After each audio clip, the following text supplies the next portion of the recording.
Thank you so much. You know, it's hard to believe that it has been 8 years since I first came to this convention to talk with you about why I thought my husband should be president.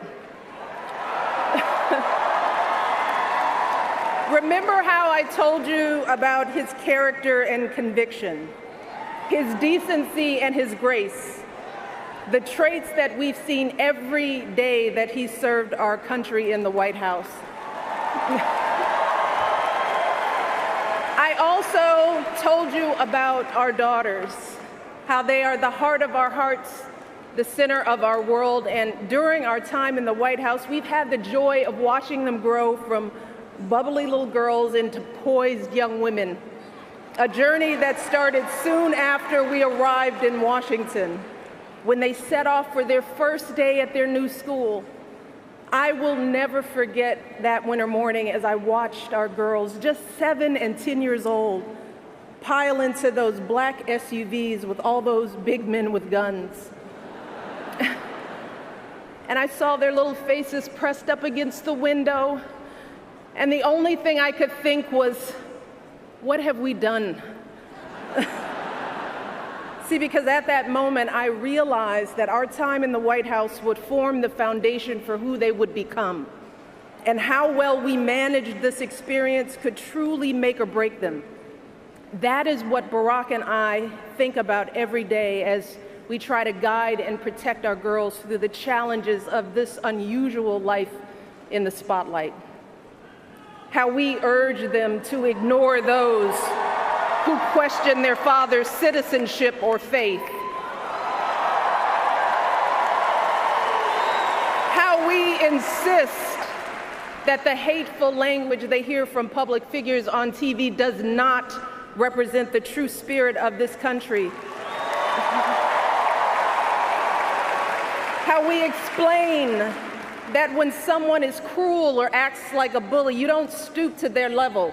No, our motto is, when they go low, we go high.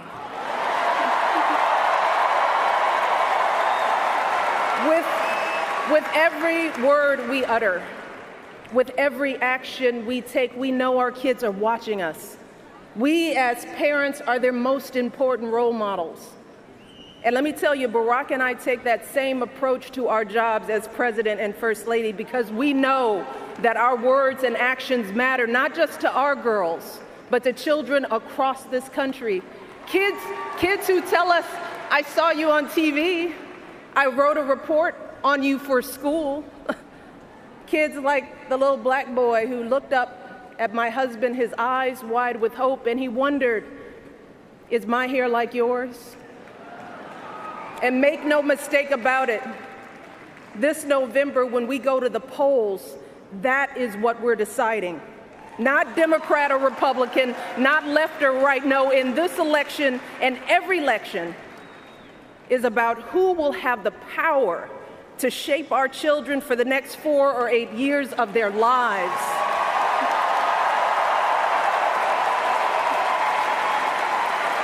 And I am here tonight because in this election, there is only one person who I trust with that responsibility.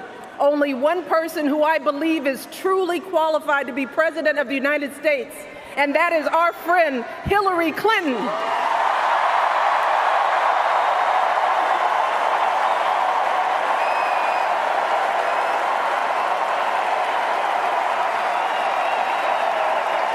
That's right. See,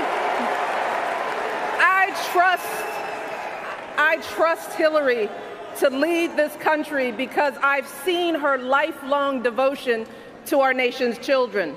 Not just her own daughter, who she has raised to perfection, but every child who needs a champion.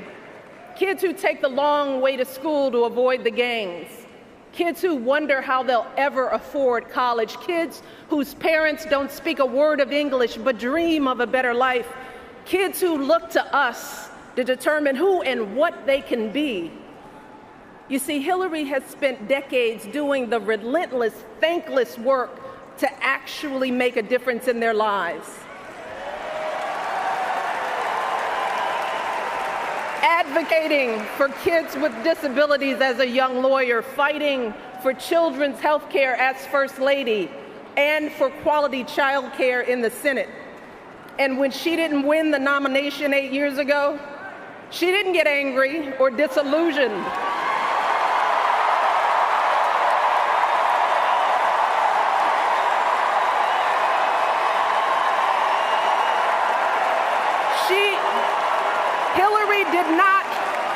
Hillary did not pack up and go home, because as a true public servant, Hillary knows that this is so much bigger than her own desires and disappointments. So she proudly stepped up to serve our country once again as Secretary of State, traveling the globe to keep our kids safe.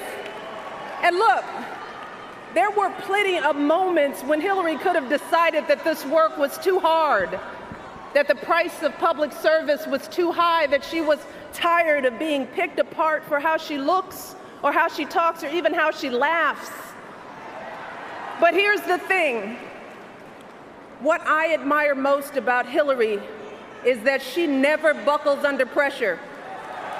She never takes the easy way out.